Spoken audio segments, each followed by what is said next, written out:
আমার আগের ভিডিওতে আপনারা দেখেছেন যে আমি বিশ্ব বাংলা গেটের হ্যাঙ্গিং রেস্টুরেন্টে ঘুরতে এসেছি এবং আজকে আমি সম্পূর্ণ অভিজ্ঞতাটি আপনাদের সাথে শেয়ার করব।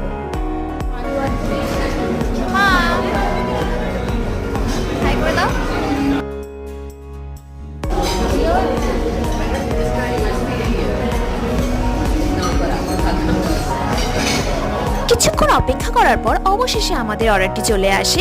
অর্ডার করা হয়েছিল 2 প্লেট চিকেন ফ্রাইড রাইস এবং একটি চিকেনের আইটেম। রেস্টুরেন্টের বাইরের টিকিট কাউন্টারে বলে দেওয়া হয়েছিল যে পার হেড 500 টাকা বিল করতেই হবে, কিন্তু ভিতরে আমরা শেয়ার করে খাবারগুলো খেতে পেরেছিলাম, সেক্ষেত্রে কোনো সমস্যা হয়নি। আমাদের টোটাল বিল হয়েছিল 1045।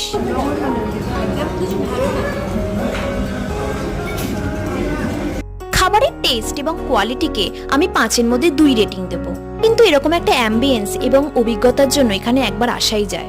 আমার ভিডিও ভালো লাগলে চ্যানেলটি অবশ্যই সাবস্ক্রাইব করুন।